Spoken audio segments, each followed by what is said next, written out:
what becomes essential is, having to tell a story, right? A story that people can resonate with, relate with. So I think, again, this question is for all of you, right? So as much as we speak about all the analytics, data, and etc., that's all there. But in order for any of these to work, we must have the ability to connect to our consumers on a very personal level, right? I mean, in a way that they buy or see our products, they must truly feel something in their ads. So how do you think the modern brands and businesses can do this? To build a relativity factor to the consumer, not just to the consumer, to each and every individual consumer. How do you build that relativity factor through marketing or through any of the tools that you guys are mentioning right now? Yeah. If I can start, the first way with regard to storytelling is to start with how the product and or service actually is utilized by your consumer, right? One of the things that we all really love about Apple is that Apple doesn't go into the specs of their products, right? They just show people using Apple. Right. They show you what the camera feature does. I love the new commercial that has the video action capability where the mom is holding her camera like this and she's running alongside of her son. But the purpose of that commercial is to show you that there's a video stabilization feature within the camera so that you can be moving, but you get a smooth picture. Right. And it's such a brilliant way of really explaining the value proposition of this new technology by us witnessing this, mom running alongside of her son. So I think finding the connection, and that is storytelling, right? And they didn't even have to use words for that. It is really, they connect on a very personal level. Basically, what I've asked for, I think there is one ad where the kid is using the camera and she's just running all the way around holding a phone.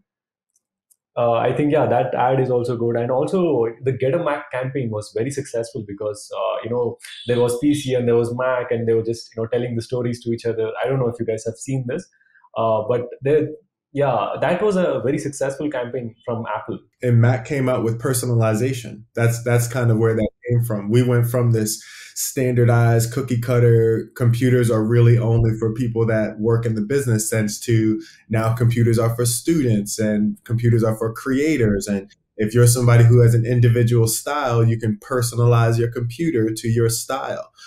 So those are very great innovations. And I think that that's the way that any brand or advertiser or marketer should really think about their product and or service in 2023, is think about the literal utilization of the product and the value exchange for a consumer, and figure out a way to tell that story. So Yeah. I think it's, I mean, along with that, Brandon, do you think, I mean, anything else, is it only storytelling or any other essential parts or services?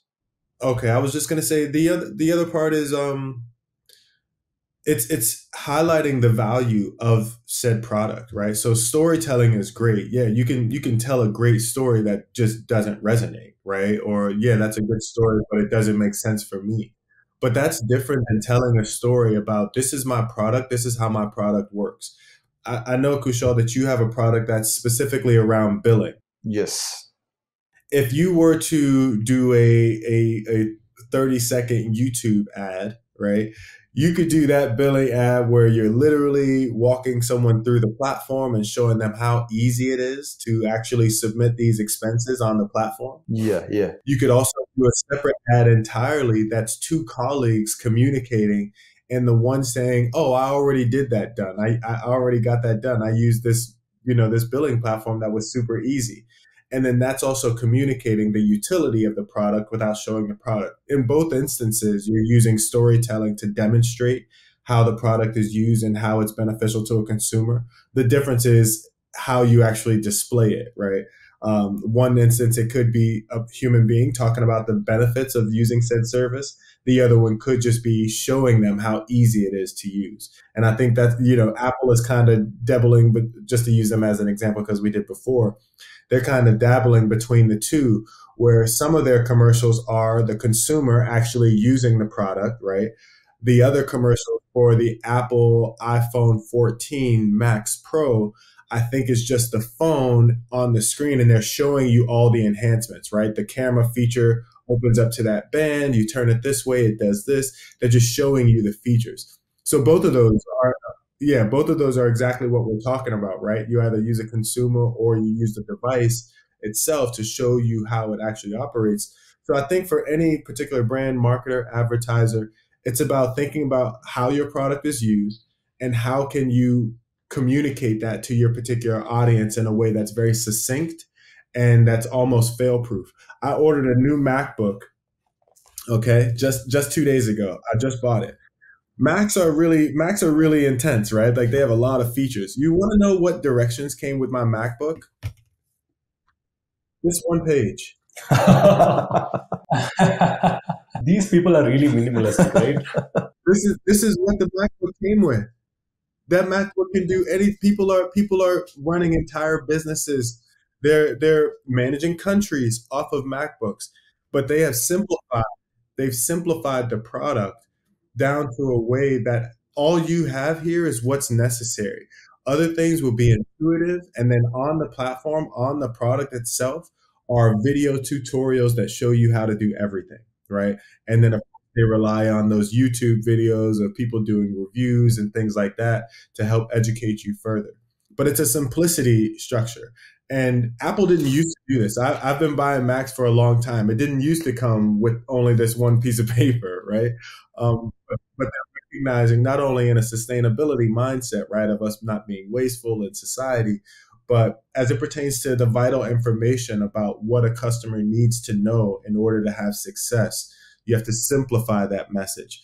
My one framework, if I can give you all and your listeners a framework around storytelling specifically, it's these three things in telling any story: care, do, and impact.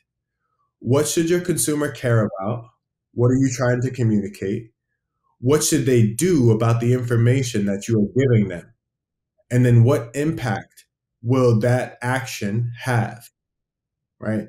Care, do, and impact is a very healthy structure for communicating, for telling story, and it also helps us simplify the message that we're trying to communicate. So when you're telling a story, right, like let's say there is Apple, obviously they've been there in the industry for like more than many years and decades. But for the people who are just starting out, like there are many other brands like Apple. There's Realme, there's other.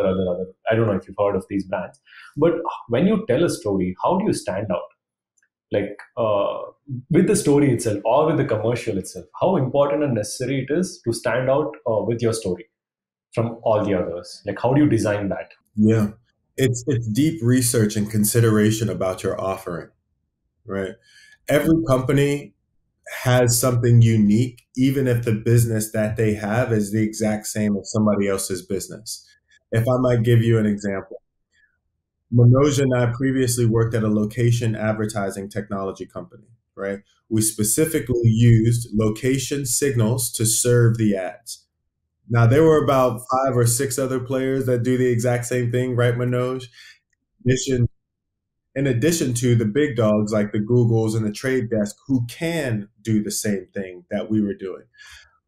But what we did was at that organization is we found the niche in our technology, which is to say that not only can we use location as a signal, but because we have this blueprint technology, which is proprietary to us, we can actually package those blueprints and sell that as our story.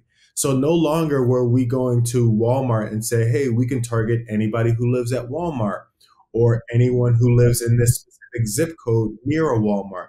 No, we were saying we've created a way to package all consumers who have visited a Walmart in this specific area. And now we've bundled those audiences that you might be able to retarget them and re-engage those audiences as previous visitors or historical visitors to a Walmart store. So again, we didn't necessarily reinvent the wheel, but what we did was we found something that was very niche about what we did, and then we highlighted those factors for our customer base. If you're a billing platform, just like every other billing platform, maybe you've built in, a simplistic format that allows consumers to graze through the process, and that's your differentiator. Perhaps your differentiator is the customer service that you offer vis-a-vis people, real people, as opposed to human, as opposed to computers.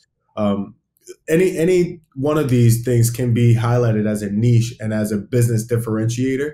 But that's why I said I think it starts with deep listening and a deep understanding of exactly how your product fits into the rest of the ecospace. And that's why you always see on virtually every website, if you're trying to compare services, right? We all three of us do this. Only two of us do this. We're the only ones who do this.